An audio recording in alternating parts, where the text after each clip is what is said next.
Oke. Assalamualaikum warahmatullahi wabarakatuh. Waalaikumsalam warahmatullahi wabarakatuh. Alhamdulillah nahmaduhu wa nasta'inuhu wa nastaghfiruh wa na'udzu billahi min shururi anfusina wa min sayyiati a'malina. May yahdihillahu fala mudhillalah wa may yudhlil fala hadiyalah. Asyhadu an la ilaha illallah wa asyhadu anna Muhammadan abduhu wa rasuluh. Allahumma shalli ala sayidina Muhammad wa ala ali sayidina Muhammad. Hmm. Um, Bapak Ibu sekalian, peserta ngaji logika keimanan yang saya hormati, alhamdulillah pada kesempatan malam hari ini kita bisa bertemu kembali di kelas kita yang rutin kita adakan tiap hari Jumat malam. Hari ini sudah pertemuan yang ke-8 ya, dari 12 pertemuan yang kita rencanakan. Alhamdulillah. Dan malam hari ini, alhamdulillah kita juga sudah dibersamai oleh Mas Aka untuk menyampaikan materi pada kesempatan malam hari ini. Mungkin materinya hari ini kalau saya lihat uh, fokus di testimoni dan mukjizat ya Mas ya. Oke, tanpa berpanjang lebar lagi, saya langsung saja serahkan ke Mas Ataka untuk menyampaikan Siap. Terima kasih materinya. Mas Hanif. Ya, bismillahirrahmanirrahim. Assalamualaikum warahmatullahi wabarakatuh. Alhamdulillah. Alhamdulillah ala sulatihi. Thumma salamullahi wa ala salatihi. Thumma salamullahi wa ala salatihi ala nabiyyin ja'a bitauhidi wa qad khala dinu anit tauhidi. Alhamdulillah. Wassalatu wassalamu ala rasulillah wa ala alihi wa sahbihi wa man walah. Asyhadu an la ilaha illallah wahdahu la syarikalah wa asyhadu anna Muhammadan abduhu wa rasuluh. Allahumma shalli ala sayyidina Muhammad wa ala ali sayyidina Muhammad kama shallaita ala sayyidina Ibrahim wa ala ali sayyidina Ibrahim innaka Hamidum Majid. Rabbi shrah li sadri wa yassir li amri wahlul 'uqdatam min lisani yafqahu qawli. Rabbi yassir wa la tu'assir bi tamim bil khair. Baik, alhamdulillah rekan-rekan, kita bisa bertemu kembali meskipun secara daring ya, di ngaji Ummul Barohin dan Logika Keimanan pada malam hari ini. Ya, sebagaimana tadi disinggung oleh Mas Hanif ya, alhamdulillah sudah sampai di pertemuan ke berapa nih? Ke-8 ya. Nggak tahu nanti, ya kita step by step aja. Dan kemarin sempat ada request juga untuk apa namanya? Ya mungkin waktu tanya jawabnya relatif sebentar gitu ya. Tapi mungkin nanti kita coba atur agar ya mungkin lebih lama, tapi materinya sedikit aja gitu. Baik, teman-teman, oke, sebagaimana sudah sempat saya share ya. Jadi di pekan ke-8 ini itu ada beberapa poin yang ingin kita diskusikan. Jadi kita sudah masuk ke topik nubuat begitu. Sebagaimana sempat kita singgung dulu, ketika kita bicara soal teologi gitu ya di apa namanya di dalam tradisi keilmuan Islam itu ada 3 topik utama yang didiskusikan. Nah, yang pertama adalah ilahiyat, itu berkaitan dengan ketuhanan. Kemudian yang kedua adalah nubuat, berkaitan dengan kenabian ya, prophethood begitu ya. Dan yang ketiga adalah sam'iyat. Sam'iyat berkaitan dengan segala sesuatu yang hanya bisa kita ketahui dari wahyu saja. Dan apa namanya? Jadi akal hanya hanya bisa mengetahui bahwa itu sifatnya mungkin atau mungkin terjadi gitu ya. Tetapi terjadi terjadi atau tidaknya tergantung kepada wahyu. Ya, misalnya tentang surga neraka, hari kebangkitan dan seterusnya. Seperti itu. Nah, jadi ini sudah apa namanya ya? Topik besar kedua gitu ya. Di pertemuan-pertemuan sebelumnya sudah membahas tentang ilahiyat dengan cukup detail, wabil khusus berkaitan dengan ini ya, kaitannya dengan bagaimana kita memahami sains, bagaimana kita memahami relasi antara dunia dan Allah dan sifat-sifatnya Subhanahu wa taala. Dan kali ini kita sudah akan mendiskusikan apa namanya? Ya, topik kedua yaitu nubuat. Dan ini berkaitan dengan topik syahadat yang kedua ya. Nah, syahadat Rasul begitu ya. Asyhadu anna Muhammadur Rasulullah, Muhammadur Rasulullah, yang nanti sebenarnya di pertemuan terakhir mungkin ya, nanti akan kita lihat bagaimana Imam Sanusi rahimahullah itu, akan menjelaskan bahwa semua yang sudah beliau bahas gitu ya, itu terangkum dalam 2 kalimat syahadat gitu. Seperti itu. Nanti kita bahas sampai sana insya Allah ya. Tapi di pertemuan ini kita fokus ke topik ini. Jadi pertama kita akan membahas tentang testimoni gitu ya, khobar. Khobar ini ada yang menerjemahkan reports gitu ya atau informasi. Nah, saya di Logika Keimanan sengaja memilih testimoni karena memang kalau kita bicara tentang apa namanya ya, topik eh, epistemologi gitu ya, di filsafat modern itu ya nyebutnya testimoni. Apakah testimoni itu menghasilkan knowledge atau salah satu apa namanya asbab al-ilm gitu ya, itu yang akan kita bahas. Lalu yang kedua nanti berkaitan dengan pembagiannya. Jadi nanti ada dua. Yang pertama namanya testimoni massal atau disebut dengan mutawatir ya, al-mutawatirot. Kemudian, nah ini sedikit ada matematikanya ya karena ya saya orang engineering gitu ya. Bagaimana testimoni massal itu nanti bisa menghasilkan pengetahuan yang meyakinkan sampai ke level ini ya, jazm ya, ke level apa namanya, keyakinan tertinggi. Dan itu diperkuat dengan teori probabilitas ya, teori bias begitu ya. Nanti kita akan lihat seperti apa insya Allah. Dan yang kedua namanya testimoni Rasul yang diperkuat mukjizat. Nah, jadi bagaimana nantinya kita akan melihat ternyata kalau ada seseorang yang mengaku sebagai utusan Tuhan, yang diutus oleh Tuhan yang satu, yang apa namanya, qidam, yang baqo, yang mukhalafatu ta'ala lil hawadits, lalu muncul mukjizat di tangannya gitu ya. Maka itu sebetulnya mengkonfirmasi klaim kenabiannya bahwa segala yang dia sampaikan berasal dari Tuhan tersebut. Nah, jadi testimoni Rasul yang diperbuat mukjizat itu adalah sumber pengetahuan. Nah, itu salah satu yang nanti kita bahas insya Allah. Tapi sebelum ke situ nanti juga akan membahas tentang mukjizat itu sendiri. Mungkin nggak sih 3D mukjizat gitu ya? Karena katanya ya, katanya sains itu membuktikan tidak mungkin 3D mukjizat. Nah, apakah itu betul? Nanti kita akan lihat insya Allah ya. Apa namanya? Kemudian tadi peran mukjizat sebagai konfirmasi kebenaran klaim kenabian. Lalu berkaitan dengan topik lain nih, apakah mukjizat itu sama dengan bukti ketuhanan? Karena eh, ya ada misalnya kawan-kawan kita eh, dari agama Kristen yang menilai bahwa ya ketika Yesus misalnya gitu ya mati di tiang salib lalu kemudian bangkit dari kematian itu kan mukjizat, maka dia Tuhan atau dia Tuhan anak atau dia punya sifat ketuhanan dan seterusnya gitu ya. Nah, gimana sih kita memandang itu? Nanti kita akan melihat dari perspektif teologi Islam. Termasuk kalau misalnya di India misalnya ya ada patung eh, dewa tertentu yang kemudian muncul air mata atau muncul susu gitu ya misalnya.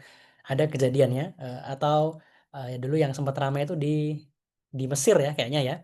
Ada namanya eh, ada penampakan penampakan Lady Lady siapa ya? Lady Mary ya kayaknya ya.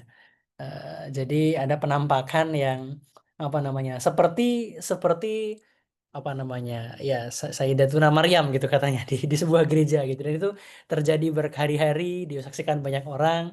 Nah, apakah yang seperti itu mengkonfirmasi kebenaran agama Kristen atau tadi agama Hindu misalnya? Nanti kita akan melihat bagaimana sih peran mujizat tersebut. Dan yang terakhir bagaimana ini leading to mungkin materi selanjutnya tentang Rasulullah SAW. Bagaimana kita memverifikasi pertama keberadaan beliau karena ya percaya tidak percaya ada buku yang ditulis untuk menyebut bahwa Rasulullah itu tokoh fiktif gitu katanya ya. Ya, yang mendengarnya saja sebenarnya kita udah bisa ketawa tapi atau misalnya ada buku yang menulis bahwa Mekah itu nggak di situ, Ka'bah itu nggak di situ aslinya dan seterusnya. Dan kenapa itu salah gitu ya. Bagaimana kita tahu dengan yakin bahwa hal-hal seperti itu salah. Dan juga bagaimana beliau itu betul-betul mengklaim sebagai nabi. Karena ada di zaman sekarang yang berusaha dalam tanda kutip ya memanusiakan atau mungkin mensekulerkan sirah nabawiyah gitu. Jadi kayak ya Rasulullah itu ada yang ekstrimnya ada yang bilang bahwa ya sebenarnya nggak mengaku nabi dan seterusnya. Atau ada yang bilang bahwa ya beliau mengaku nabi hanya untuk biar ada apa namanya ya ada revolusi di bangsa Arab dan seterusnya. Nah, kita akan melihat bagaimana hal seperti itu kalau kita memahami mutawatirat tadi ya itu sudah jelas jelas salah gitu ya sudah jelas salah insya Allah. Oke. Nah, ini sedikit review ya tentang asbabul ilm. Kita sudah pernah membahas kalau nggak salah di pertemuan pertama atau kedua gitu ya. Asbabul ilm. Apa sih piranti-piranti atau sebab-sebab pengetahuan gitu ya? Kita sudah membahas ada namanya al-hawasus salimah ya, indera yang baik. Lalu ada yang namanya khobar sodik, testimoni yang valid, dan yang ketiga aklu, akal yang sehat. Nah, sebetulnya teman-teman, kita itu sudah menggunakan al-hawasus salimah dan aklu untuk membuktikan keberadaan Allah Subhanahu wa taala. Karena kita sudah membahas kemarin ya, apa sih bukti keberadaan Allah? Buktinya adalah alam semesta. Dari mana kita tahu alam semesta itu ada? Dari indera. Bagaimana kita tahu alam semesta itu mungkin? Dari akal. Dari mana kita tahu bahwa kalau alam semesta mungkin butuh sesuatu yang wajib? Dari akal. Jadi sebenarnya kita sudah menggunakan indera yang baik dan akal yang sehat untuk membuktikan keberadaan Allah Subhanahu wa taala. Makanya ada di ayat Al-Qur'an yang sangat terkenal ya, ketika mengkritik apa namanya orang-orang yang yang menolak kebenarannya, orang-orang kafir itu lahum qulubul la yafqahuna biha. Jadi mereka punya akal yang tidak mereka gunakan untuk berpikir gitu ya. Terus lahum udzunul la yasmauna biha. Mereka mempunyai apa namanya telinga yang tidak digunakan untuk apa mendengar gitu ya. Jadi mereka punya indera nih, tapi nggak dipakai gitu. Dan mereka punya akal tapi nggak dipakai. Nah, seperti itu. Dan nanti kita akan melihat apa namanya sumber pengetahuan yang ketiga yang belum kita bahas adalah khobar sodik. Khobar sodik ini nantinya akan kita butuhkan untuk terutama ya untuk membuktikan kenabian, nubuat gitu ya.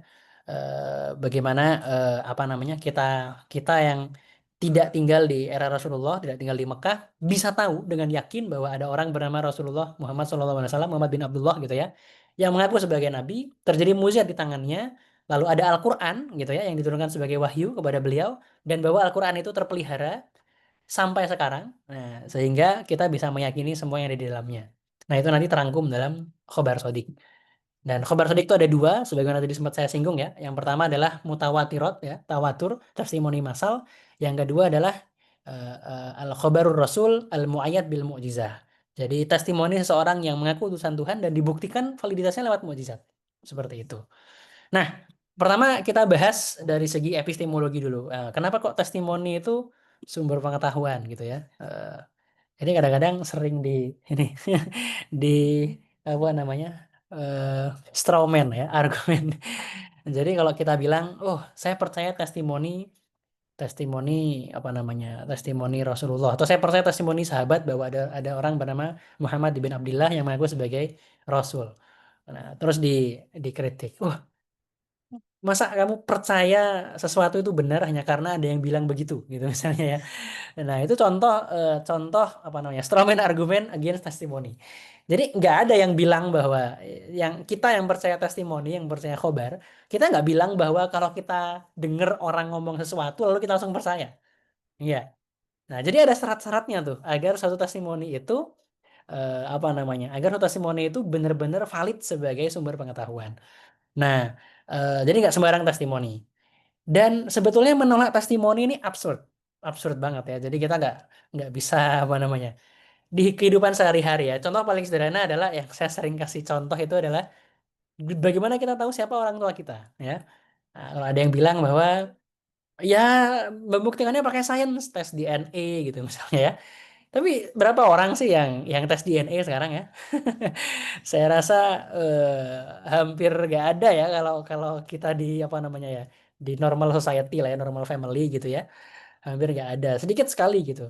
Dari mana kita tahu bahwa kita anak orang tua kita? Dari testimoni ya, dari testimoni dari kakak kita atau adik kita, adik kita mungkin nggak bisa ya, paman kita misalnya, eyang kita, orang tua kita itu sendiri, tetangga kita gitu ya, itu testimoni. Nah, bahkan kalau ada yang bilang nih buktinya adalah foto gitu ya, dari mana kita tahu bahwa itu foto kita ya kan?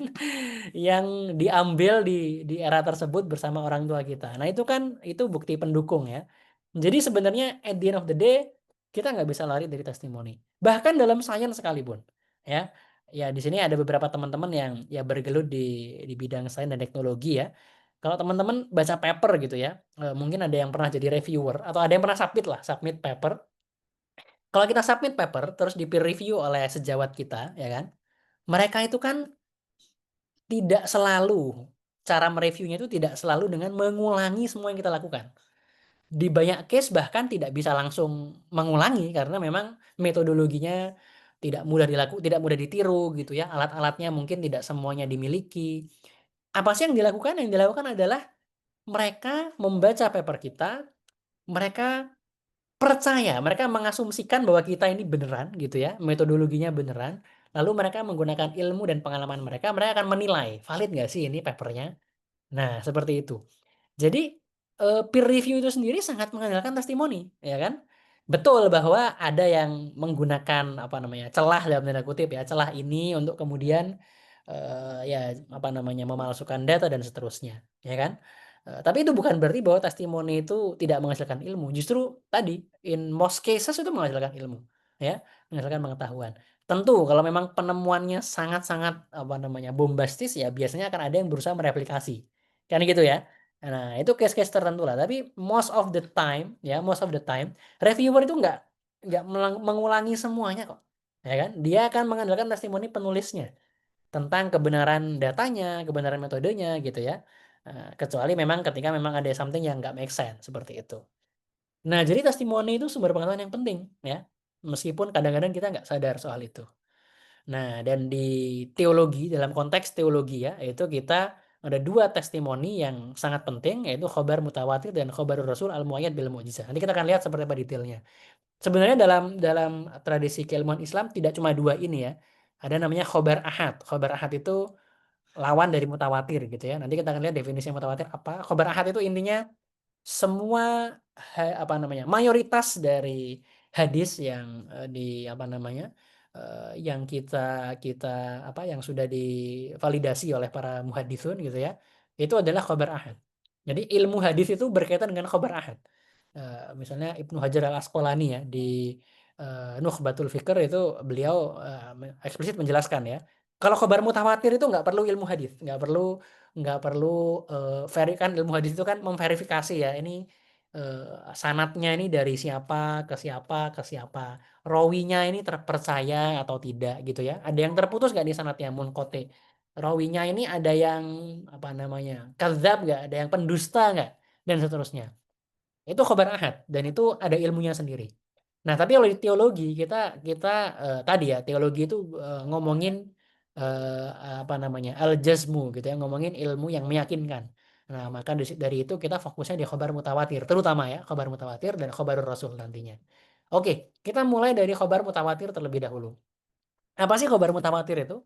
Khobar mutawatir itu sebenarnya simpel. Jadi itu testimoni dari banyak sekali saksi independen ya, ini saya bold, banyak saksi independen yang menyaksikan langsung suatu peristiwa. Ini mestinya di-bold juga ya, menyaksikan langsung suatu peristiwa atau mendengar langsung lah ya. Hingga ya, sedemikian rupa sehingga mustahil mereka bersepakat untuk berdusta. Mustahil mereka bersepakat untuk berdusta. Mustahil di sini tentu saja mustahil adatan ya, bukan aklan. Mustahil secara kebiasaan, norm, regularity. Ya, kalau ditanya, mungkin nggak Allah menciptakan apa namanya, case di mana banyak nih orang saksi independen terus beneran berbohong dan kebohongannya sepakat gitu ya. Ya itu sesuatu yang mungkin Allah bisa saja menciptakan itu, tapi itu sesuatu yang kecil kemungkinan. Regular apa namanya, Allah itu kan, apa namanya, kita menyaksikan ada regularitas di alam dan Allah Maha Berkuasa menciptakan regularitas tersebut, maka kita juga yakin bahwa adanya adanya saksi mata banyak, mereka bersepakat terhadap sesuatu, maka itu menghasilkan ilmu juga, menghasilkan ilmu yang meyakinkan juga, gitu. Jadi, jangan karena Allah Maha Kuasa bisa menciptakan kebalikannya, lalu pasti kebalikannya terjadi, enggak. Sama kayak kalau kata Imam Taftazani ya, sama kayak kita melihat gunung gunung Uhud, bisa nggak jadi emas? Ya bisa, tapi kita ya tahu bahwa enggak kok nggak jadi emas. Ya jadi, apa namanya, jaiz akli itu tidak bisa menegasikan ilmu qat'i. Jadi tidak bisa menegasikan ilmu yang meyakinkan. Ilmu itu meyakinkan ya, banyak ilmu yang meyakinkan dan itu definitif, seperti itu. Oke, ilustrasinya. Jadi kalau ada satu orang datang terus bilang ke kita, "Oh, ada kebakaran." Oke, mungkin kalau kita nggak kenal orangnya, kita nggak langsung percaya ya, mungkin 50-50. Terus ada lagi orang kedua datang, ada kebakaran, saya lihat kebakaran. Ada orang ketiga datang, saya lihat kebakaran. Ada orang keempat datang, saya lihat kebakaran. at some point ya, at some point kita nggak butuh saksi mata tambahan, kita yakin 100% ada kebakaran. Meskipun kita nggak melihat langsung, meskipun kita nggak melihat langsung. Nah, itu namanya tawatur ya, apa namanya, mass transmitted report atau testimoni. Nah, ini ada syarat-syaratnya nih. Pertama, jumlah saksinya memadai. Dan ini ada banyak perbedaan pendapat ya soal jumlahnya. Ya, para teolog belakangan, menilai jumlahnya itu relatif, tergantung pada konteks dan ya konteks peristiwanya, ya, konteks peristiwanya. Ada kalanya mungkin 5 orang cukup gitu ya, ada kalanya, oh butuh banyak nih karena ini sesuatu yang benar-benar di luar kebiasaan, misalnya begitu. Lalu syarat kedua adalah independensi saksi. Jadi saksinya itu nggak yang udah, apa namanya, udah kolusi duluan ya, udah ngobrol duluan, nanti kita mau cerita seolah-olah ada kejadian seperti ini. Nah, jadi saksi independen. Dan yang ketiga itu harus bisa diindra langsung, bukan ide atau kepercayaan. Ya, makanya dulu ada yang keberatan ya terhadap khobar mutawatir. Bukan keberatan sebenarnya ya, berusaha menggunakan argumen ilzami gitu ya ke teolog muslim. Loh, kalian muslim ini katanya percaya khobar mutawatir. Harusnya kalian percaya dong dengan ketuhanan ketuhanan Yesus gitu. Kenapa? Karena ada banyak sekali loh, apa namanya, dalam sejarah itu orang Kristen yang percaya ketuhanan Yesus. Nah, khabar mutawatir itu nggak ngomongin soal kepercayaan, ya. Bisa jadi ada banyak orang percaya hal yang sama dan salah. Bumi datar misalnya ya. Ya, bumi datar ya, itu banyak tuh yang percaya sampai sekarang dan salah. Mereka percaya hal yang sama dan salah. Khabar mutawatir itu harus sesuatu yang bisa diindra langsung.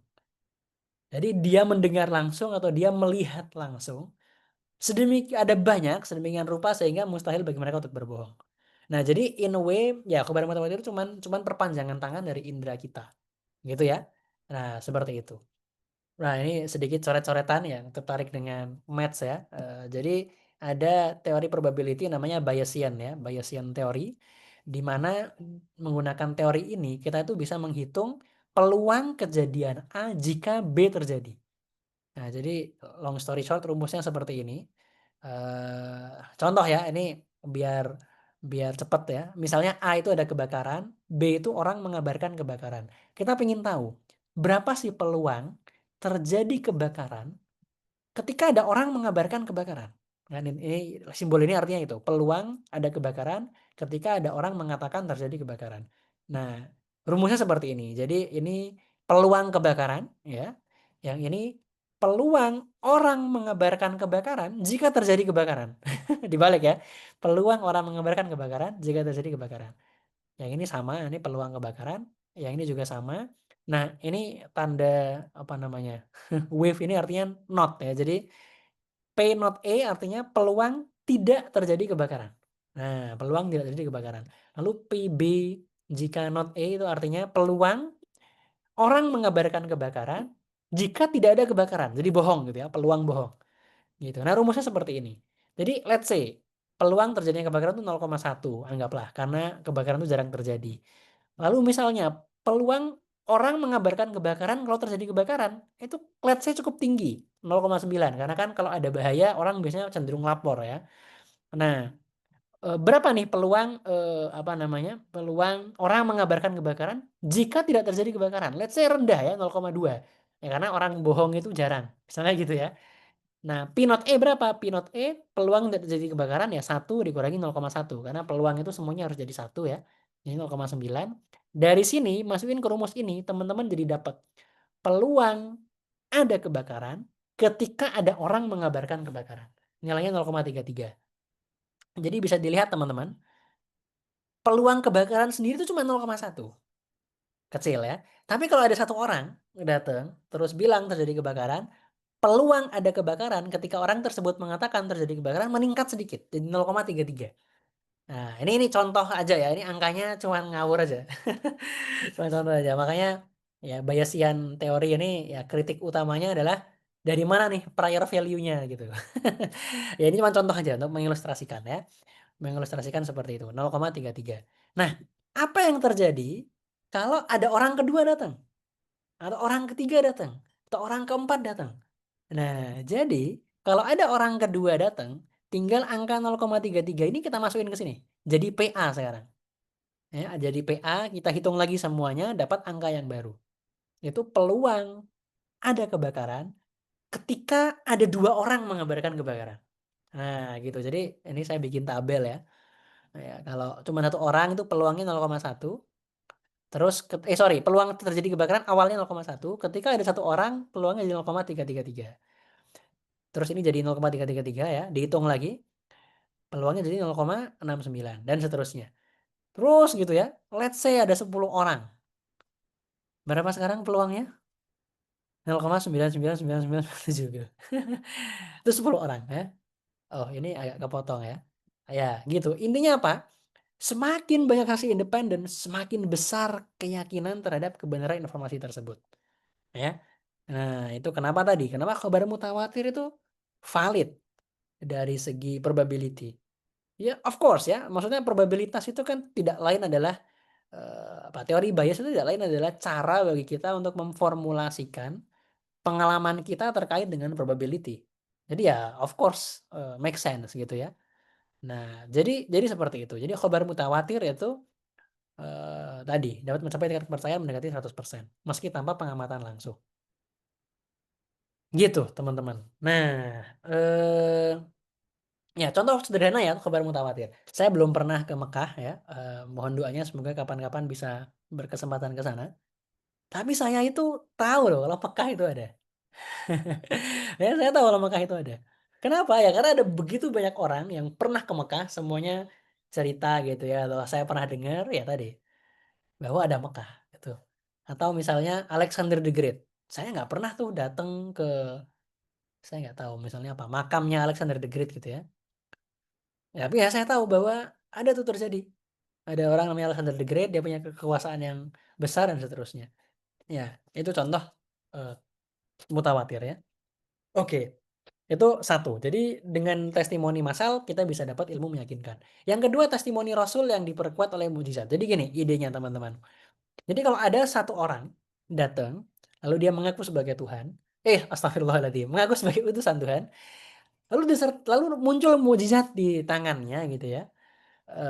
Itu namanya testimoni Rasul yang diperkuat mujizat. Nah, sebelum kita bahas lebih jauh, kita bahas dulu apa itu mukjizat. Jadi mukjizat itu adalah salah satu kharqul adah. Kharqul adah itu apa? Break, kharq itu artinya ini ya, pecah atau apa namanya? Ya break. Ada itu sesuatu yang biasa terjadi, adat gitu ya. Nah, jadi breaks in regularity. Peristiwa di luar regularitas. Jadi misalnya ada api biasanya kebakaran. Ada apa namanya? Ada benda biasanya jatuh ke bawah gitu ya. Nah, kalau ada api tidak terjadi kebakaran, padahal syarat-syaratnya secara fisika terpenuhi, itu namanya peristiwa di luar regularitas. Ya, kharqul ada. Dan itu jenisnya ada macam-macam. Ada yang namanya karomah ya. Karomah itu yang terjadi di tangan seseorang yang soleh gitu ya, yang mengikuti ajaran Rasulullah SAW secara dohir gitu ya. Dan itu banyak sekali apa namanya buktinya. eh, Kisah Ashabul Kahfi misalnya. Mereka bukan nabi ya, tapi itu karomah. Mereka orang-orang soleh yang apa namanya ditidurkan selama ratusan tahun gitu ya, karomah begitu. Ada juga namanya apa namanya namanya ihanah ya. Ihanah itu lawannya mujizat ya. Nanti kita akan bahas lah. Jadi ada orang mengaku nabi, terus misalnya saya bisa menyembuhkan mata yang buta. Terus pakai air liurnya dikasih ke mata yang buta. Ternyata mata yang satu lagi malah buta. Jadi itu ihana, itu peristiwa di luar regularitas tuh. Tapi bukan mengkonfirmasi kebenaran klaimnya, justru mengkonfirmasi kekeliruan klaimnya. Berlawanan dengan klaimnya. Gitu ya, itu ihana. Ada lagi yang lain-lain ya, irhasot. Irhasot itu sesuatu yang terjadi, kharqul ada yang terjadi sebelum orang itu diutus sebagai rasul. Ya, misalnya kisah Rasulullah tentang tadi ketika Rasulullah masih kecil dibawa oleh Halimatus Sa'diyah lalu hewan ternaknya beliau banyak mengeluarkan ini dan seterusnya. Nanti kita bahas lebih jauh lagi soal di pekan depan mungkin ya. Nah, mukjizat itu kharqul adah yang spesifik. Terjadi di tangan seorang yang mengklaim sebagai utusan Tuhan dan kejadian itu mendukung klaim kenabiannya. Ya, jadi misalnya tadi apa namanya Nabi Musa misalnya alaihissalam contoh yang sangat sangat, banyak diceritakan di Al-Qur'an ya. Ketika ditanya oleh Firaun gitu ya, kurang lebih adalah, "Siapa kamu? Apa yang mengirimmu? Siapa yang mengirimmu? Apa buktinya?" Gitu ya. Ya, Nabi Musa, melemparkan tongkat kemudian menjadi ular gitu ya. Itu kharqul aadah, peristiwa di luar regularitas. Di luar regularitas dan apa namanya, ada definisi yang lebih kompleks sebenarnya ya, yang jadi disertai tantangan untuk membuktikan klaim kenabiannya dan yang menantang itu tidak bisa mereplikasi. Yang menantang itu tidak bisa mereplikasi. Padahal yang menantang itu yang paling ahli. Ya, jadi contoh dalam kasus Nabi Musa, menjadi ular itu kan ceritanya penyihir-penyihirnya Firaun itu udah dipanggil dari seluruh negeri. Mereka yang biasa biasa mainan sihir atau trik gitu ya. Ada yang menafsirkan sihir, ada yang menafsirkan trik. Jadi katanya, tongkatnya bisa berubah jadi ular-ular kecil. Nah, tapi ada juga ulama yang menafsirkan itu bukan ular beneran tuh, cuman kayak ular aja, itu sebenarnya trik doang gitu. Tapi ketika Nabi Musa melemparkan tongkatnya dan menjadi ular beneran, semua itu langsung beriman. Ya, semua langsung apa namanya, ya itu, mukjizat itu kan dari kata ini ya, ini kayaknya ada penjelasannya ya. Ya, ajaza. Jadi dari kata apa namanya, sesuatu yang membuat orang lain itu tidak berdaya. Tidak berdaya untuk apa? Tidak berdaya untuk menciptakan atau mereplikasi yang sejenis, gitu. Nah, itu sesuatu di luar itu mukjizat, ya. Dan dibarengi dengan klaim sebagai utusan Tuhan. Nah, nanti kita akan bahas kok bisa sih khobarur rasul al-mu'ayyad bil mukjizah itu menghasilkan pengetahuan. Nah, tapi sebelum ke situ nih, nah ini biasanya kan ada yang bertanya, emangnya mukjizat itu mungkin? Hari gini masih percaya mukjizat kan gitu ya? Atau misalnya Dawkins ya pernah debat sama siapa namanya Mehdi Hasan ya. Masa kamu percaya ada orang naik kuda terbang gitu katanya. Ya itu katanya buruk tuh kuda terbang ya kata beliau. Ya percaya kenapa? Kharqul Adah itu sesuatu yang mungkin secara rasional. Jadi makanya bukti kenabian itu teman-teman sebelum kita bisa membuktikan kenabian, kita harus membuktikan dulu bahwa ada Tuhan yang dia adalah wajibul wujud ya, tidak butuh apapun ya, maha independen, dia esa, hanya satu, satu-satunya yang menciptakan gitu ya, dan dia maha berkehendak, bebas melakukan apapun. Ya. Artinya dari situ kita bisa memahami bahwa sains itu tidak fix. Hukum alam itu tidak fix. Hukum alam itu bukan sesuatu yang apa namanya, dicetak di situ yang tidak bisa dilanggar dalam tanda kutip. Bahkan sejatinya hukum alam itu tidak lain adalah regularitas perbuatan Tuhan. Setiap sesuatu yang terjadi adalah perbuatan Tuhan. Ya, af'alullah. Jadi kalau Allah menciptakan api lalu tidak menciptakan kebakaran, ya mungkin ya. Mungkin saja. Nah, kalau dibilang bahwa sains sudah membuktikan bahwa, mukjizat itu tidak mungkin. Wah, itu completely wrong ya. Itu nggak paham problem of induction. Jadi problem induction itu jadi gini, ada api diikuti kebakaran. Besok ada api diikuti kebakaran. Oh, berarti kalau ada api akan selalu ada kebakaran. Mutlak gitu ya. Itu nggak bisa tuh. Secara rasional nggak bisa dibuktikan seperti itu.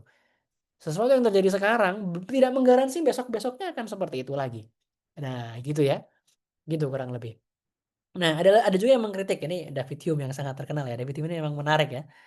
Dia bilang gini, mukjizat itu mustahil. Mustahil bisa diyakini atau dipercaya atau valid sebagai ilmu gitu ya. Kenapa? Karena kalau ada testimoni orang tentang mukjizat, itu testimoninya itu lebih layak ditolak ya, karena lebih lebih mungkin orang itu salah lihat gitu ya, daripada beneran terjadi mukjizat itu sendiri. Gitu ya. Nah, di mana nih salahnya? Salahnya karena dia sudah melihat mukjizat itu sebagai peristiwa yang tidak mungkin duluan. Bukan sesuatu yang tadi, Allah bisa nggak menciptakan mukjizat? Bisa, ya. Bisa menciptakan mukjizat, ya. Bahkan bukan peluangnya kecil ya, peluangnya tuh sama. Allah mau menciptakan adanya regularitas maupun tidak ada regularitas, semuanya mudah bagi Allah, gitu. Apalagi kalau mukjizat itu kita saksikan sendiri. Ya, saksikan dengan mata kepala kita, indera kita tadi ya, al-hawasus salimah itu adalah sumber pengetahuan yang meyakinkan. Berkali-kali terjadi, of course it's real gitu, ya. Tentu saja itu real. Apalagi disaksikan berkali-kali oleh kita dan oleh orang-orang lain. Nah, ini bayangan kita di era Rasulullah ya, atau di era seorang nabi, kita menyaksikan mukjizatnya berkali-kali. Nah, bagaimana dengan yang tidak mengalami itu? Ya tadi, khabaru mutawatir tadi. Kalau ada banyak saksi independen, ya, sama-sama melihat hal yang sama, ya, yaitu mukjizat, maka ya menjadi ilmu yakin, ya, ilmu yakini gitu ya, menjadi jazm di situ. Nah, jadi bisa mukjizat itu diyakini secara rasional dan memang bisa dibuktikan terjadi kalau ada khobar mutawatir terkait itu. Nah, gitu kurang lebih. Nah, oke, tadi sudah introduction, baru introduction.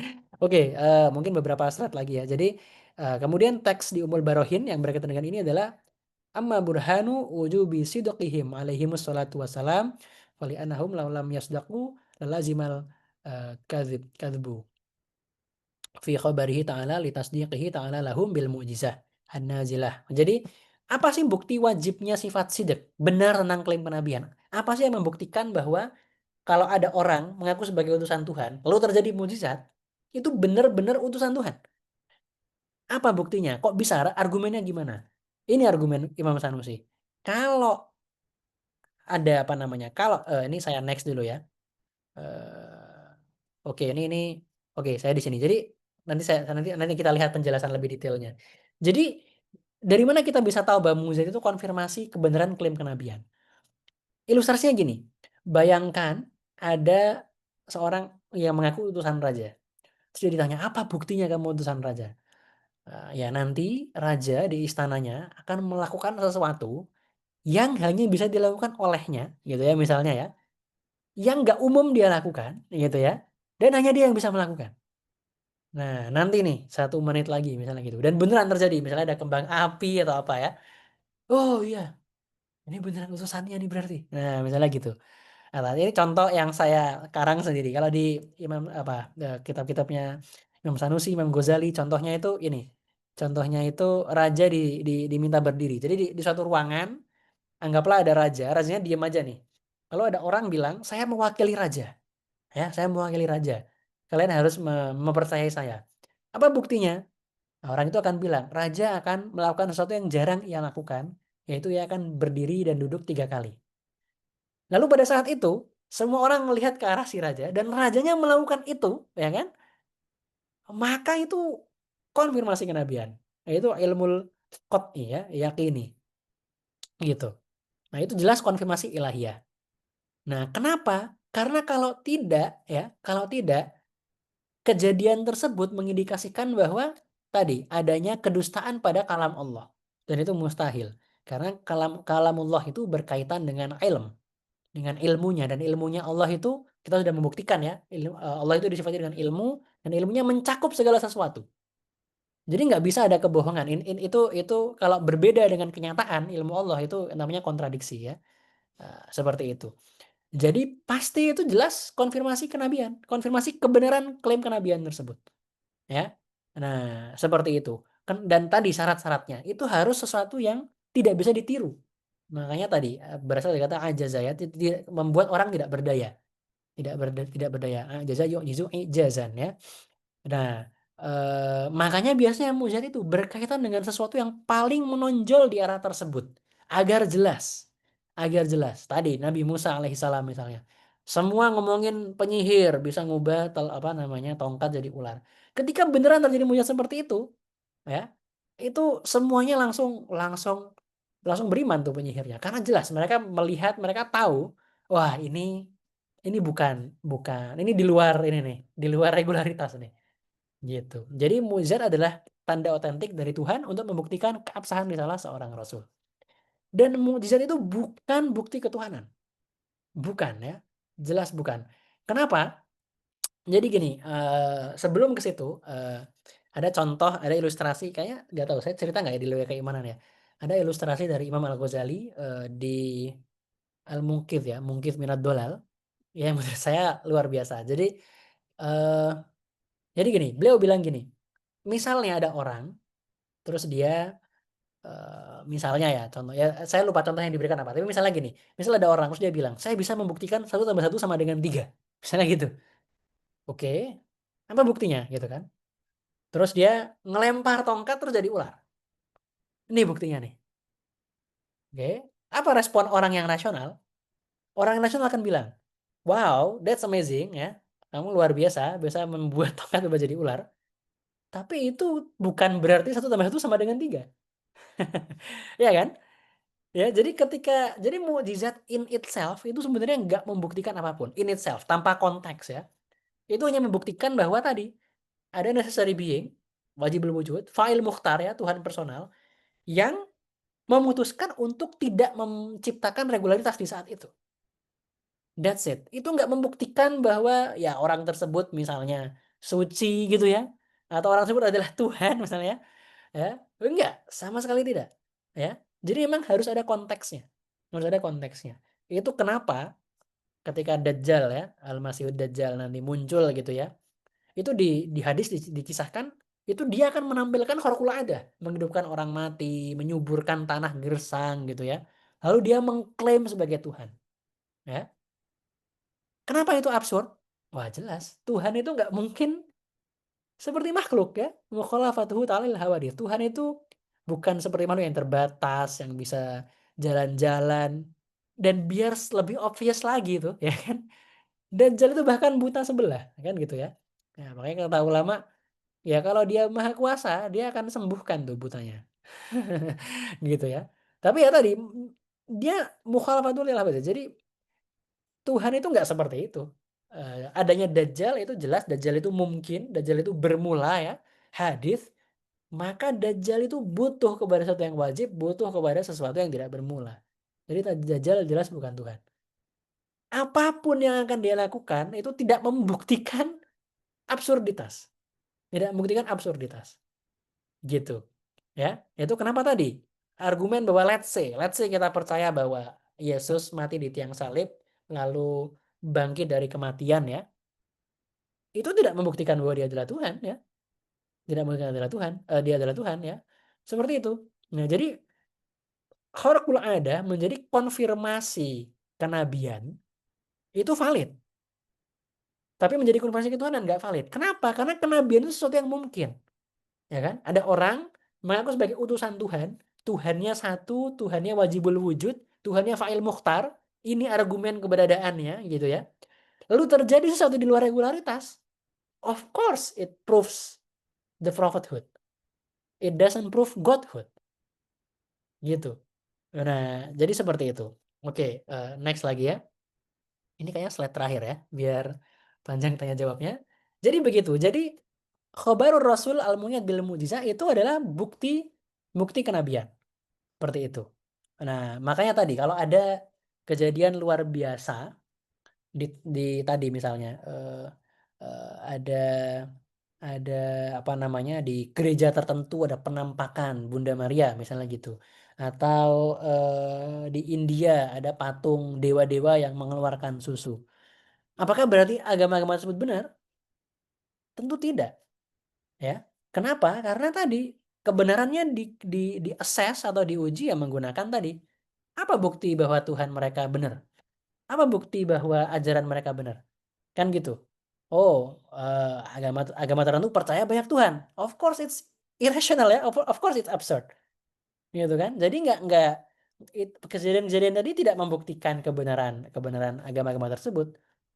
Tapi beda ceritanya tadi ketika ada orang yang tadi mengaku sebagai utusan Tuhan dan terjadi mukjizat, itu membuktikan kebenarannya. Seperti itu. Nah, jadi seperti itu. Nah, ini nanti teman-teman akan bisa kita gunakan untuk membuktikan kebenaran klaim kenabian Rasulullah Shallallahu Alaihi Wasallam.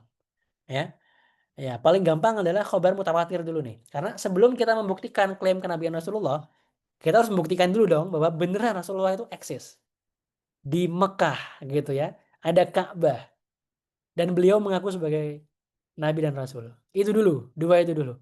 Ya. Baru ketika dua itu dulu sudah kita sepakati, baru yang kedua, baru Rasul Ahmad mujizat. Apakah benar terjadi mujizat di tangan beliau? Nah, itu poin-poin berikutnya. Poin pertama itu obvious, ya obvious, ya. Eh, di era Rasulullah, saat Rasulullah wafat, jumlah sahabat itu ratusan ribu ya, dicatat oleh para ulama gitu ya. Banyak sekali karena hampir seluruh jazirah Arab itu beriman gitu. Jadi ada ada berapa ratusan ribu orang yang melihat eksistensi orang bernama Muhammad bin Abdullah yang mengaku sebagai utusan Tuhan. itu sesuatu yang nggak bisa ditolak tuh. Karena keberadaan Rasulullah itu merevolusi betul-betul Jazirah Arab. Jadi kalau ada yang mau bilang bahwa ya Rasulullah itu fiktif gitu ya, atau tidak benar-benar mengaku sebagai utusan Tuhan, itu obvious absurdnya. Karena khobar mutawatir itu ya tadi nggak apa namanya, tadi itu sangat apa namanya, saking absurdnya saya bingung jelasinnya ya. Karena tadi ada sedemikian banyak saksi yang melihat Rasulullah ya, dan melihat beliau mengklaim sebagai utusan Tuhan, makanya mereka percaya kan gitu, ya. Nah, itu jelas khabar mutawatir. Dan jangankan jangankan jangankan ini ya, jangankan, soal itu ya, kalau kita bicara ilmu hadis dan sirah itu ada banyak sekali riwayat. Oke, hadis tersebut ahad, tidak mutawatir. Tapi kalau hadis-hadis itu kita gabung semua, semuanya ngomongin tentang orang yang sama, yaitu Rasulullah SAW, itu jelas mutawatir. Itu jelas mutawatir. Seperti itu. Nah, mutawatir sejak generasi pertama, belum di generasi-generasi selanjutnya. Jadi kesimpulannya, klaim bahwa Rasulullah itu adalah tokoh nyata itu obvious. Yang mengaku sebagai utusan Tuhan itu obvious. Itu kabar mutawatir yang pasti, bukan dugaan, bukan mitos, bukan gawe-gawe gitu ya. Nah, itu poin pertama. Nah, poin kedua, apakah betul terjadi mukjizat di tangan beliau dan apa mukjizatnya dan bagaimana membuktikannya? Ya, itu insya Allah kita bahas di pertemuan selanjutnya. Nah, udah end of slide. Ya, mungkin seperti itu dulu teman-teman, apa namanya, diskusi kita di mengantar ya di malam hari ini. Mungkin nanti bisa kita lanjutkan dengan diskusi. Eh, Wallahu a'lam wabillahi taufik. Sorry, maaf, batuk dulu.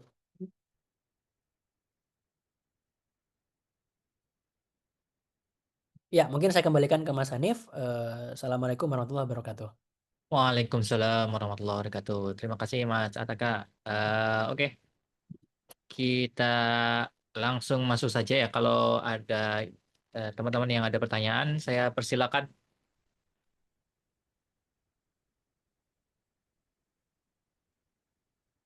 Bismillah, izin bertanya, Mas Hanif ya, ke Ya, Mas silakan. Ataka. Ya, ya terima kasih untuk penjelasannya, Mas Ataka. Saya pikir penjelasan tadi cukup berhasil ya untuk mengajak kita mengevaluasi kembali apa yang kita yakini terkait dengan Rasul gitu ya, yang mungkin kita mikirnya sudah final gitu ya. Tapi tadi menarik diajak bahkan mengevaluasi terkait dengan kebenaran eksistensi Rasul gitu ya, eksistensi Muhammad bin Abdullah gitu. Nah, kalau saya mengingat satu kalimat dari Mas Ataka di sesi kemarin kan memang disampaikan terkait dengan akidah ini kan secara simpul itu memang diikat oleh dua kalimat syahadat gitu ya Mas ya. Kemarin-kemarin kita sudah tuntas saya pikir ya bahasan kita panjang lebar terkait dengan keyakinan kita terhadap Tuhan gitu ya, terhadap Tuhan. Tapi juga kalau kita memahami bahwasanya memang tidak berhenti sampai di situ, tapi juga kerasulan itu juga bagian dari yang sangat penting bagi akidah kita. Nah, saya mau coba mengkonfirmasi apa yang saya pahami sih, Mas, alurnya terkait dengan proses keyakinan ini. Jadi kan kalau kemarin kita diajak untuk bisa memahami argumentasi rasional gitu ya, yang basisnya adalah apa deductive reasoning gitu ya, yang sudah pasti begitu gitu ya kesimpulannya tidak bisa ditolak oleh akal sehat gitu. Yang intinya dari sana kemudian kita bisa oke, kita yakin bahwasanya Tuhan itu ada gitu. Kita tidak lagi bisa menolak bahwasanya Tuhan itu tidak ada. Secanggih apapun lah argumentasi sains pada hari ini gitu ya, tapi kita udah memahami ya dengan argumentasi rasional kemarin memang tidak bisa ditolak kalau kesimpulannya memang harus ada Tuhan gitu loh.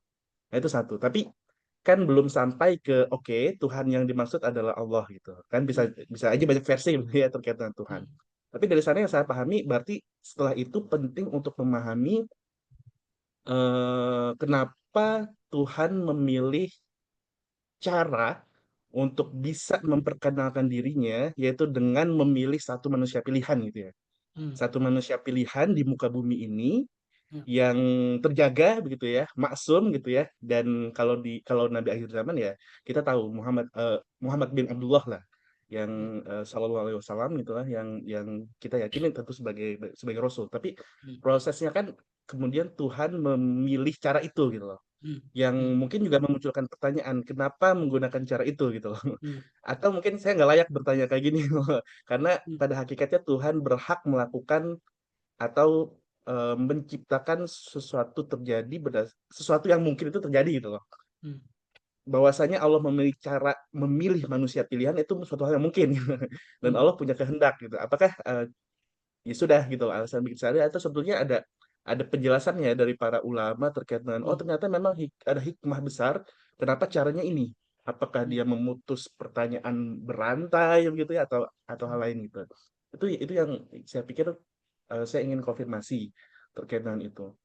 Nah, nanti setelah dari proses itu kan kemudian kita oke, kalau misalnya kita sudah yakin bahwasannya eksistensi Muhammad ibnu Abdullah itu ada gitu ya, lewat periwayatan mutawatir, lewat mukjizat gitu ya, lalu kemudian terkonfirmasi kalau kalau beliau adalah Rasul, ya sudah berarti apapun yang disampaikan oleh beliau gitu ya, yang juga merupakan apapun yang disampaikan beliau ya, baik itu Al-Quran ataupun hadis begitu ya Hmm. bentuknya itu kan semuanya adalah wahyu yang ya udah tidak bisa lagi ditolak gitu. Ya. Yang kalau saya ingat perkataan Ustadz Nuruddin gitu ya, kalau udah tuntas terkait dengan kebenaran Tuhan, kebenaran Allah, kebenaran Rasul gitu loh, apapun yang disampaikan itu udah pasti benar gitu loh, Hmm. mau terlepas itu gaib, nggak masuk akal dan lain-lain gitu ya. Bahkan kalau kita ke kamar mandi itu kan kita berdoa minal khubuthi wal khaba'is gitu ya. Hmm. Itu kan entitas gaib gitu ya yang gimana membuktikannya gitu. Itu terlepas dari itu ya udah mau ada Hmm. alasan rasional atau tidak, selama kita udah Hmm. tuntas tentang keyakinan Tuhan kita, tentang keyakinan Rasul kita, apapun yang disampaikan udah pasti udah pasti ya udah kita terima, tapi pokoknya simpulnya itu tadi udah jelas itu. Udah terbukti secara rasional dan sebagainya. Nah, Hmm. itu yang saya pahami apa dari prosesnya ya, Mas, ataukah dari sejak kita membuktikan bahwasanya Tuhan harus ada sampai bagaimana proses memilih manusia, pilihan, lalu kemudian kita menyimpulkan Tuhan itu adalah Allah dan kemudian Rasulnya itu memang Muhammad bin Abdullah gitu ya. Nah, itu yang jadi pokok dan tuntas. Maka setelah itu kemudian apapun yang disampaikan itu menjadi wajib dan menjadi tidak penting lagi mau rasional atau tidak bahkan gitu ya. Nah, itu yang saya pahami, Mas Tata. Mohon dibantu untuk dikoreksi. Ya. Siap, ya. Terima kasih Mas Angga. Masya Allah, ini sudah apa namanya, dirangkum dengan sangat baik saya kira ya, alur berpikirnya tadi ya. In principle, ya seperti itu Mas Angga, kurang lebih ya. Apa namanya, bahwa tadi, apa namanya, kalau kita bicara pure logical thinking ya, pure logical thinking, urut-urutannya seperti tadi. Makanya nanti sebetulnya mungkin di pertemuan terakhir ya insya Allah ya, itu rencananya saya akan merangkum argumennya lewat diagram-diagram gitu. Nggak tahu tapi berhasil nggak nanti ya.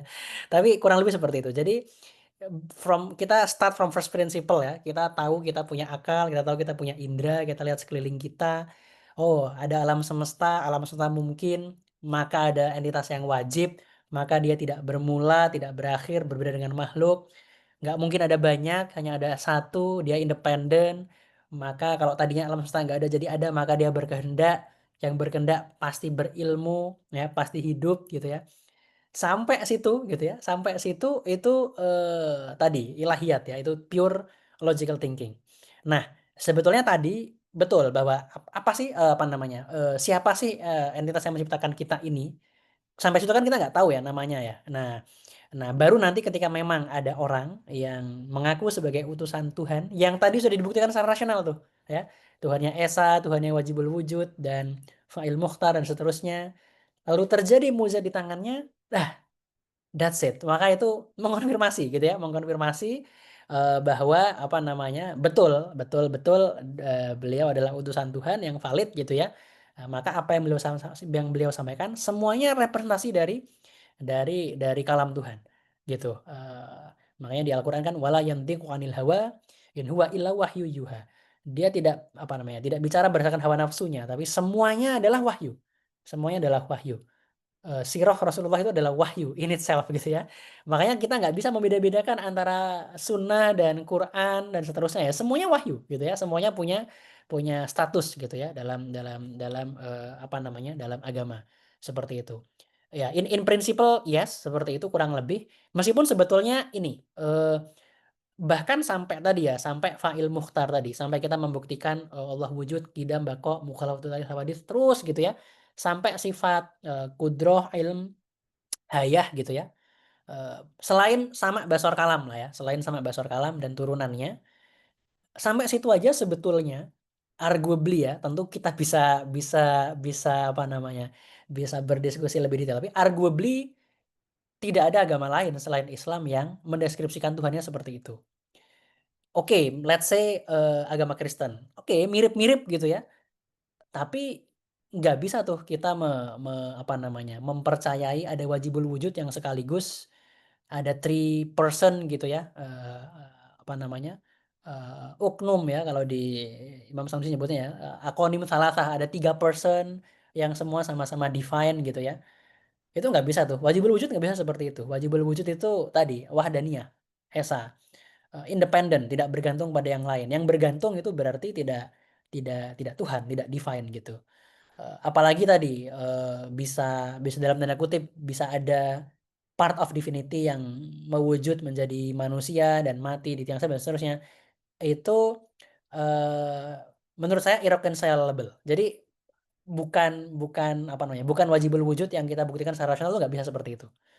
Nah, yang Yahudi, oke, sekilas mirip ya, bahkan Maimonides itu punya kitab teologi yang mirip banget gitu sebenarnya sama sama kitab ilmu kalam. Tapi kalau kita lihat di ini ya, apa namanya, konsep ketuhanannya itu lebih lebih antropomorfik sebetulnya di Taurat gitu ya.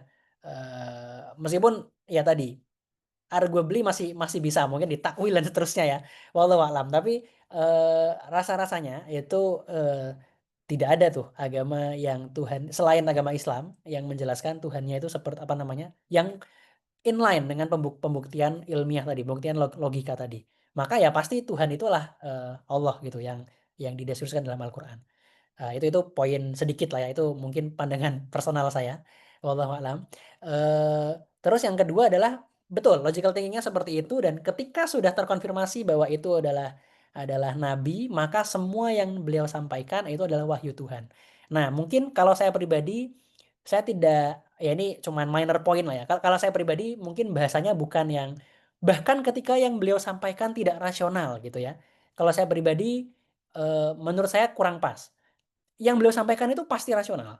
Karena kalau irasional, mustahil secara rasional gitu ya, itu tidak akan terjadi gitu kan, tidak akan terjadi dan pastinya tidak akan wujud, tidak akan disampaikan. Jadi kalau beliau mengkhabarkan tentang adanya adanya kebangkitan setelah mati, itu rasional, bukan irasional. Karena kebangkitan setelah mati itu mungkin, ya kan? Bukan hal yang mustahil. Atau ketika menjelaskan tentang tadi, benar sekali misalnya hal-hal gaib yang dikisahkan atau dikhabarkan di hadis misalnya gitu ya, ada jin, ada malaikat, kita nggak bisa observe, itu nasional. Ya, karena ada sesuatu yang diciptakan oleh Allah yang indera kita, sains, teknologi kita nggak bisa mendapatkan pengetahuan tersebut, itu mungkin. Ya kan? Karena Allah yang menciptakan pengetahuan ke kita. Jadi misalnya di depan saya nih ternyata misalnya bukan di depan. Di samping saya ada malaikat gitu ya yang mencatat. Beneran ada di samping saya, tapi nggak bisa saya indra. Mungkin nggak? Mungkin. Mungkin sekali karena indera kita itu Allah menciptakan ilmunya gitu. Jadi bisa jadi Allah tidak menciptakan ilmu kita dan bisa jadi Allah menciptakan ilmu di Rasulullah SAW untuk melihat malaikat tersebut. Nah, jadi menurut saya itu tetap rasional. Tetap rasional. Jadi hanya memang istilahnya itu eh, apa namanya?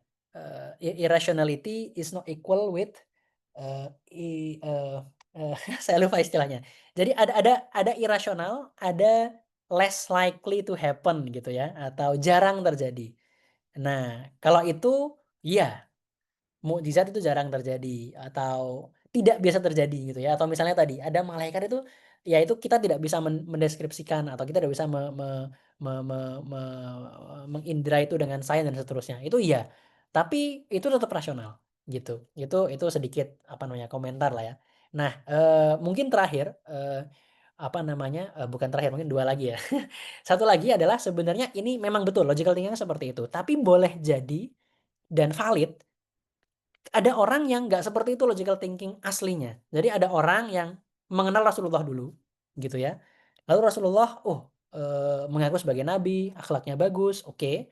Maybe he wants to listen more gitu ya. Lalu dia melihat Al-Qur'an, lalu di Al-Qur'an dijelaskan argumentasi ketuhanan ya, apa namanya, yang sudah pernah kita singgung. Lalu baru dia, oh iya ya ini logis nih. Berarti benar ada Allah, wajibul wujud dan seterusnya dan seterusnya dan seterusnya. Dan ada mukjizat, mukjizat itu adalah bukti ketuhanan ya. Apa namanya?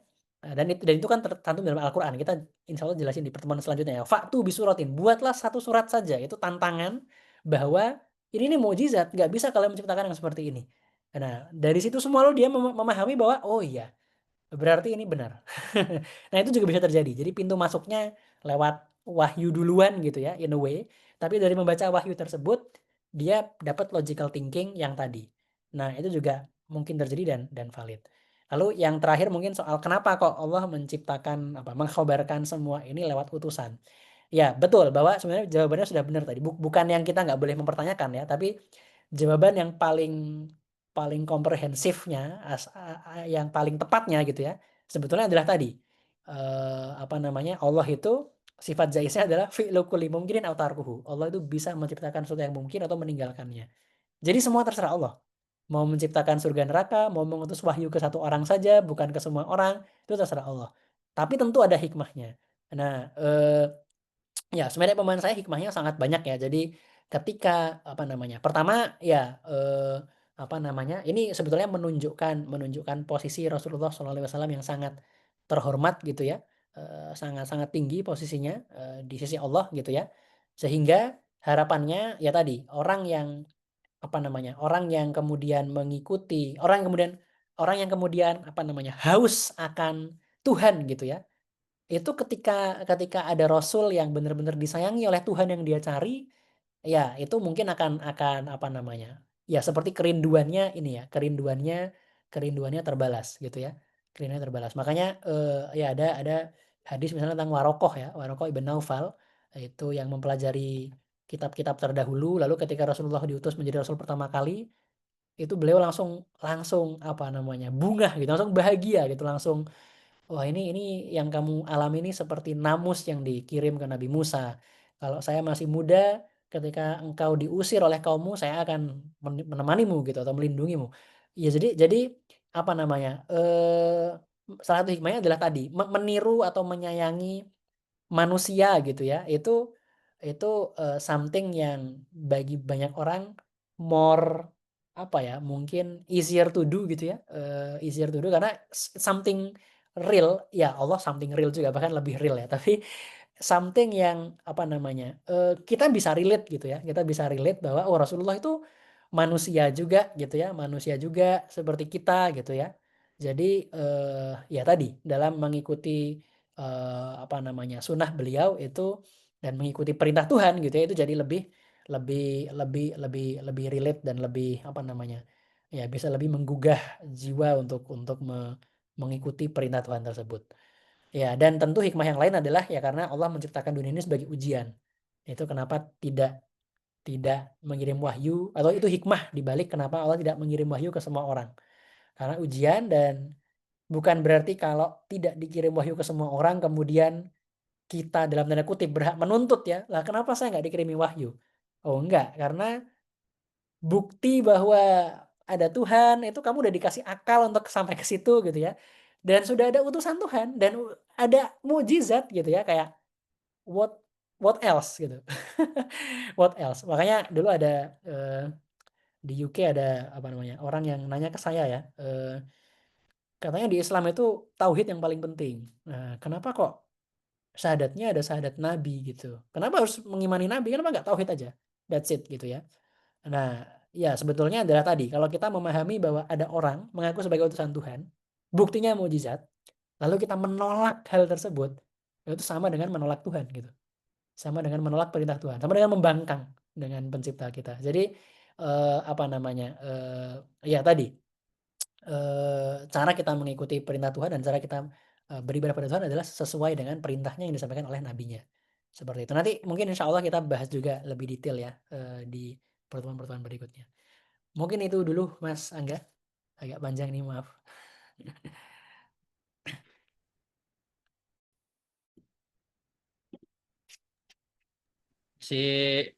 Mau lanjut Mas Angga? Siap, Mas Ataka. Sedikit mengomentari tadi, ya saya salah, suka keliru memahami rasional itu adalah apa yang terbayang oleh akal gitu ya. Kalau yang gaib ya memang tentu tidak terbayang gitu ya sama akal ya. Mhm. Tapi lebih ke tidak sampai ke absurdity ya. Jadi tidak, Betul. ya keadaan-keadaan, ya eksistensi malaikat ya tidak absurd gitu. Ya. Dia tetap tetap sejalan dengan nalar ya, dengan akal Hmm. sehat kita gitu. Ya, terkait dengan wahyu sih Mas, mungkin ya mungkin sebetulnya sesederhananya jawaban yang paling prinsipil dan komprehensif tadi ya. Hmm. Ya karena memang Allah berkehendak Hmm. untuk melakukan hal itu, dan hal itu Hmm. adalah sifatnya mungkin gitu ya. Ya. Nah, oke, cuman lagi-lagi kalau kita membahas tentang eksistensi Tuhan kan kemarin kita punya argumentasi yang saya pikir cukup canggih gitu loh Hmm. untuk menjelaskan eksistensi Tuhan itu. Hmm. Kalaupun kita mau mencari-cari argumentasi canggih tentang oh memang Hmm. ini yang paling baik mungkin ya, cara yang paling baik gitu ya, yang Hmm. argumentasi canggihnya juga ada dari para ulama, itu saya pikir Hmm. akan sangat menarik karena belakangan juga ada objection gitu ya dari Ya. dari ya ya para inilah ya para penggiat sains gitu ya, yang merasa ya proses penerimaan wahyu ini ya mungkin tidak lebih dari sekedar proses halusinasi gitu di Hmm. siang hari. Lebih kayak Ya. gitulah gitu kan. Nah, ini Hmm. yang hal-hal kayak ini yang saya pikir juga jadi tantangan terkait dengan ya bagaimana cara kita menjelaskan kalau itu memang memang benar demikian. Itu sih Mas Abed sedikit Siap. komentar. Terima kasih. Ya, terima kasih Mas Angga.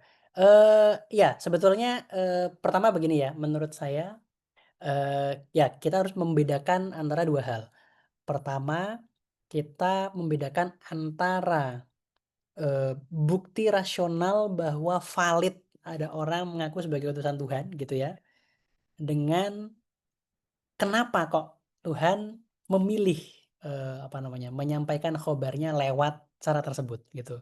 Saya pikir yang pertama, yang bukti rasional bahwa, oh ya valid tuh dengan adanya mukjizat itu betul-betul utusan Tuhan gitu ya. Itu, qot'i sih, maksudnya, tadi argumennya yang seperti yang dijelaskan tadi ya, itu qot'i, itu tidak terbantahkannya dengan argumen ketuhanan yang kemarin gitu ya.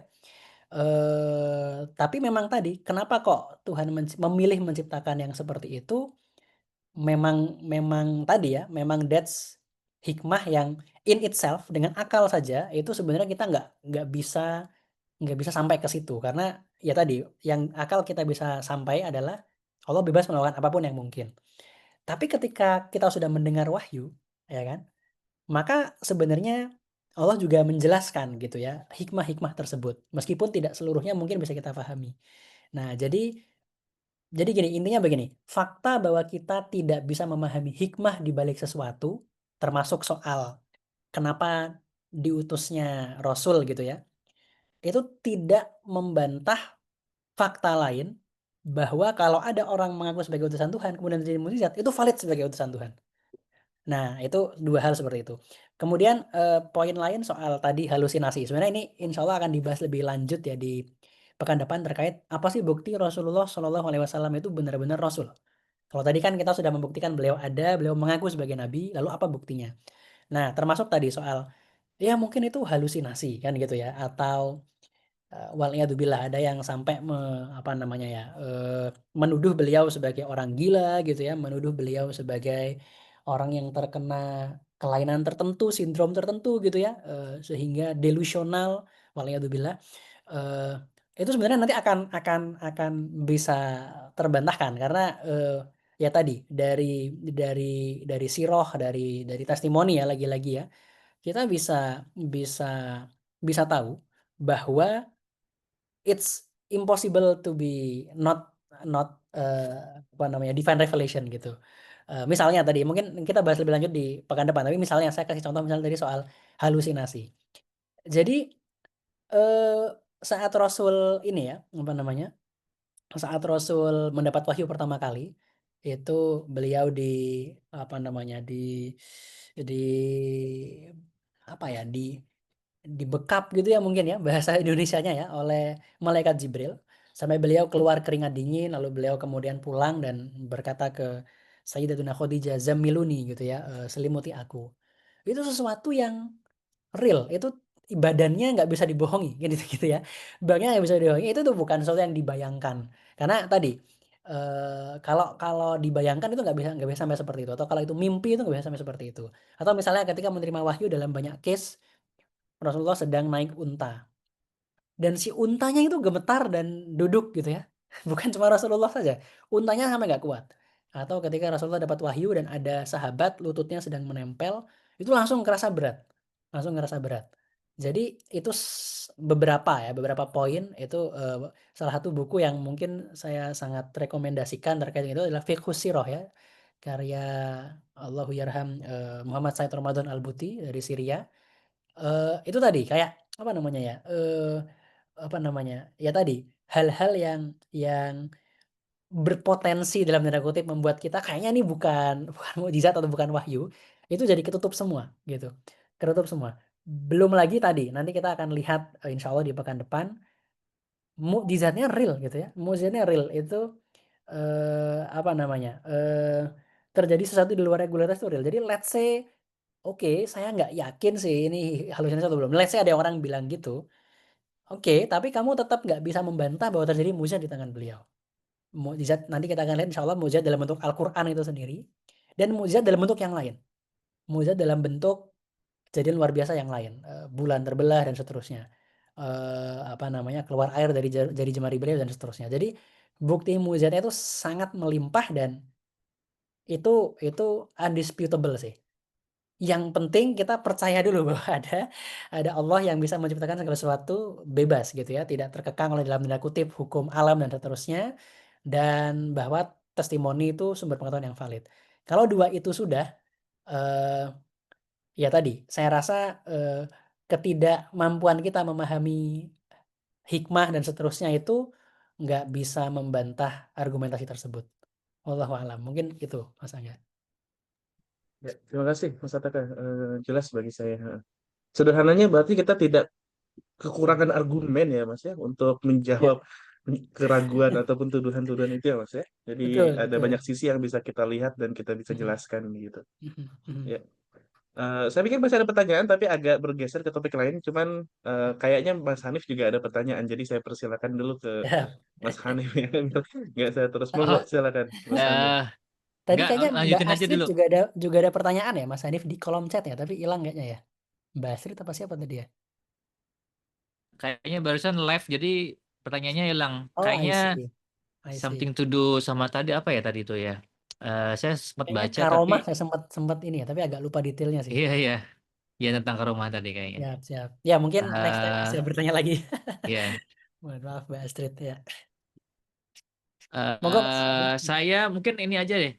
Tadi kan eh eh, tadi ada bahas tentang Bayesian, ini kan ya. Hmm.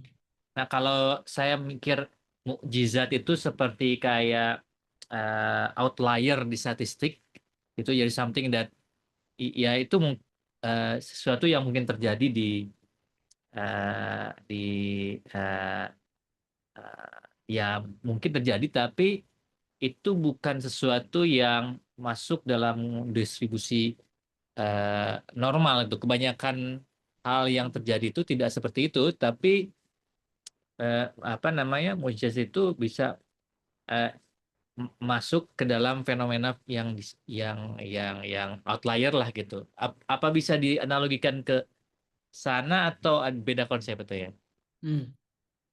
Siap Mas Hanif. Terima kasih.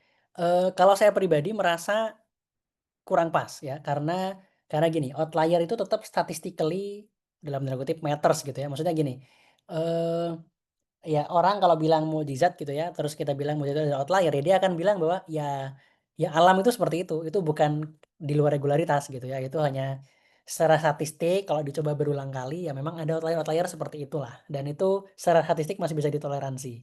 Nah, tapi kalau mukjizat itu bener-bener apa ya, ya statistik pun tidak bisa mendeskripsikan itu, karena itu bener-bener breaking the norm gitu ya, benar-benar breaking the norms. Makanya, apa namanya, eee Ya kayaknya ada beberapa yang berusaha dalam tanda kutip menjelaskan Isra Mi'raj secara saintifik gitu ya, atau menjelaskan mukjizat secara saintifik.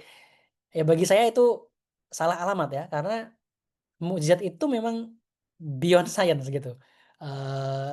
Apa namanya, jadi kayak ini mungkin berkaitan sama ini ya kemarin, apa namanya, eee, apa namanya, nggak spesifik berkaitan sama evolusi, tapi berkaitan sama tadi, apa namanya, kayak misalnya gini, ada wallahu a'lam, tapi kalau zaman dulu misalnya gitu ya, kita bertemu dengan Nabi Isa alaihi salam, terus kita cek DNA-nya, atau bertemu dengan Sayyidatina Maryam ketika beliau hamil gitu ya, kita kita USG misalnya gitu ya.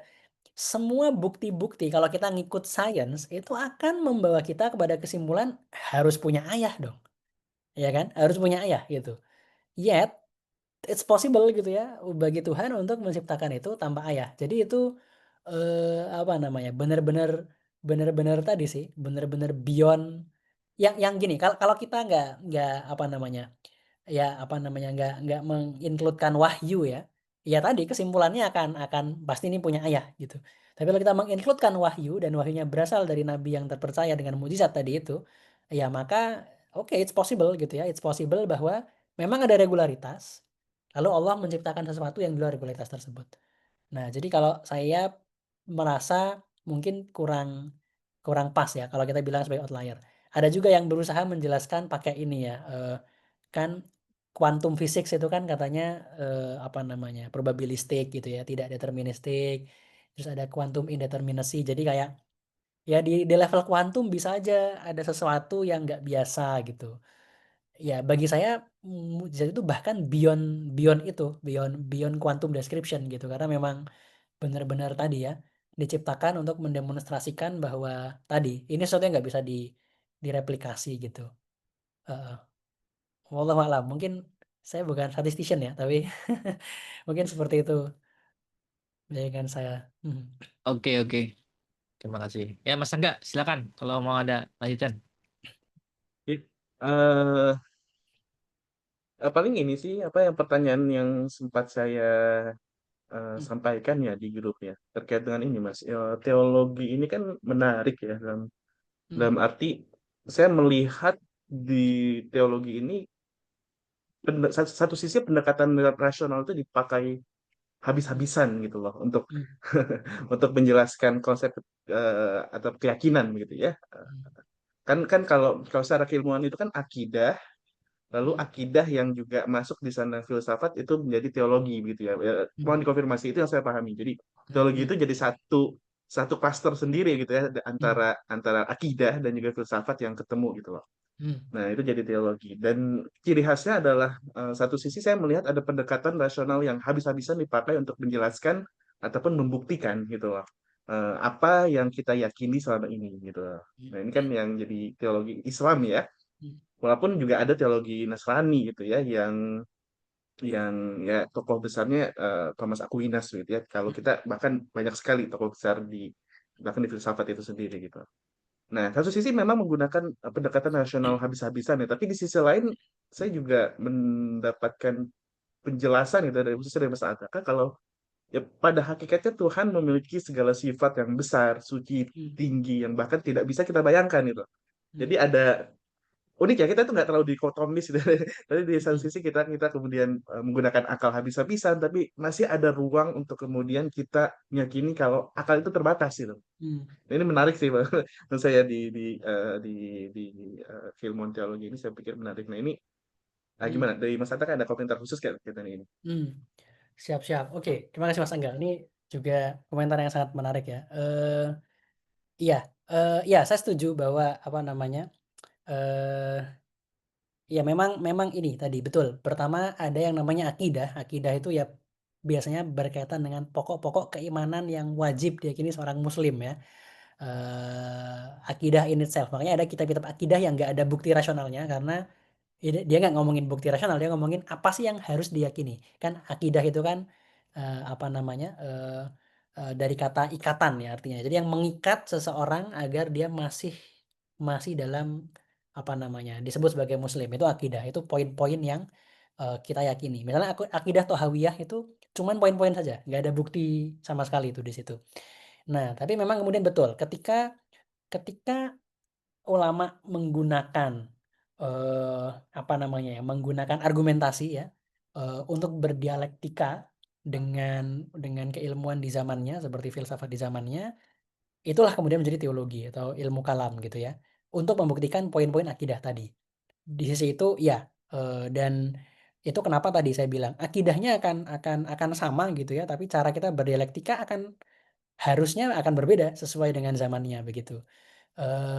Oke, itu satu. Kemudian betul bahwa udah pakai akal nih, kenapa terus at the end of the day seperti seperti berpasrah kan gitu ya. Misalnya ngomongin ayat mutasyabihat ya.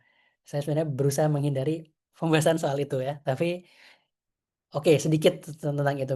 Misalnya ketika bicara tentang sifat-sifat Tuhan, terus ada yang bertanya, "Kok seperti mirip gitu ya dengan sifat-sifat manusia?" Gitu misalnya ya, ada yang bertanya seperti itu, terus ya apa penjelasan ulama? Penjelasan ulama adalah ya jalan paling aman adalah tafwid. Tafwid itu apa? Menyerahkan maknanya kepada Tuhan. Tuhan yang tahu maknanya, yang jelas maknanya bukan yang menyerupai makhluk, kan gitu. Karena Tuhan bukti rasional adalah mukhalafatuhu ta'ala lil hawadits, berbeda dengan makhluknya. Bukti tekstual juga ada ya, laisa kamitslihi syai' dan seterusnya. Nah, terus dikritik tuh, "Wah, kok kenapa main tafwid? Katanya pakai akal," gitu. Kenapa sekarang tafwid kan gitu ya. Itu namanya lari dari permasalahan atau itu namanya argumen from mystery. Karena ada yang bilang, "Ya kalau gitu mah Kristen juga bisa bilang bahwa apa bukti rasional Trinitas? Oh itu kita tafwid." Kan gitu ya, kita menyerahkan kepada Tuhan. Nah, jadi gini, bedanya apa sih antara antara tadi tafwid tafwid atau menyerahkan kepada Tuhan di satu sisi, dari perspektif teologi Islam dengan let's say teologi yang lain gitu ya, atau misalnya teologi Kristen dan seterusnya. Jadi kalau kita, itu yang irasional kita tolak jelas. Ya misalnya misalnya tadi, misalnya Allah mensifati dirinya dengan Ar-Rahman. Rahman itu kan Maha Penyayang gitu ya. Kalau kita memahami Maha Penyayang, penyayang itu apa? Penyayang itu ada perasaan yang muncul di jiwa kita dan seterusnya ya, ada emosi gitu ya. Allah itu kan tidak tidak disifati dengan perubahan gitu kan, kita sudah melihat bukti rasionalnya gitu ya. Karena Allah wajibul wujud, tidak mungkin. Jadi nggak bisa berubah dan seterusnya. Maka kalau kita menyebut Ar-Rahman di Al-Qur'an gitu ya tentang Allah, kita langsung tahu bahwa artinya itu bukan emosi. Jadi kita tolak arti yang pasti secara rasional itu mustahil gitu ya. Nah, ketika ditanya, "Terus artinya apa?" Wallahu a'lam. Karena akal kita terbatas, Allah tidak terbatas. Akal kita mungkin, Allah wajib. Nggak bisa yang mungkin mendeskripsikan seutuhnya, memahami seutuhnya. Makanya Sayyidina Abu Bakar itu, kalau nggak salah ya, beliau radhiyallahu anhu itu pernah berkata, "Al-'ajzu 'an darakil idrok."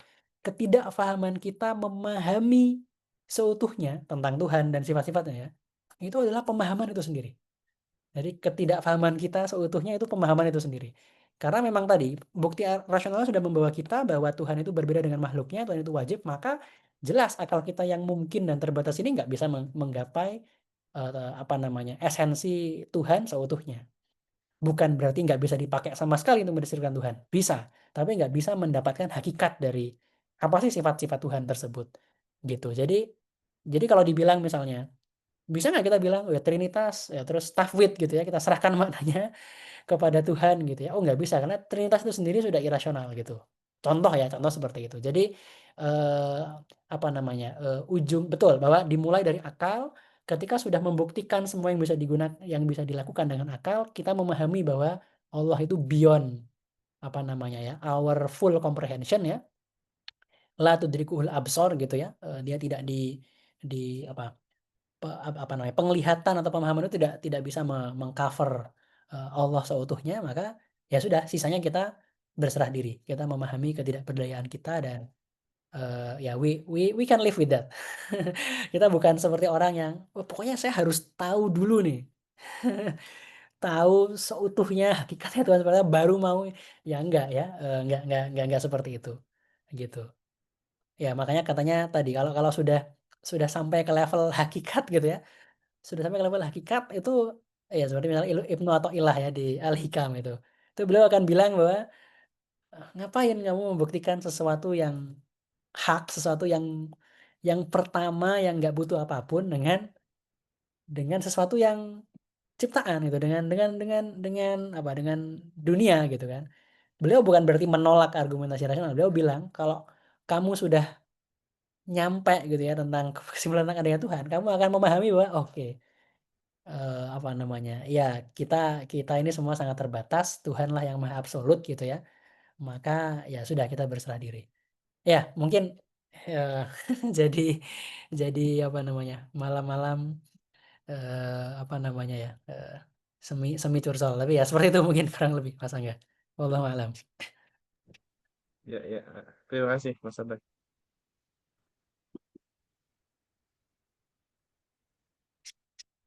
Oke, sudah cukup Mas Angga? Sudah kayaknya disimpan lah ya untuk untuk sesi Iya, berikutnya. Saya Siap pikir masih siap. ada banyak. ditabung dulu. Kita bukti. Oke. Oke, kalau gitu, berarti kalau tidak ada lagi, saya kira cukup ya, Mas Yap. Anaka. Terima kasih atas pemaparannya pada kesempatan malam hari ini. Karena sudah jam 10 ini, kita cukupkan saja. Dari saya mohon maaf jika ada kekurangan kesalahan. Sudahi. Billahi taufiq wal hidayah. Assalamualaikum warahmatullahi wabarakatuh. Waalaikumsalam warahmatullahi wabarakatuh. Terima kasih teman-teman Waalaikumsalam atas warahmatullahi diskusinya. wabarakatuh.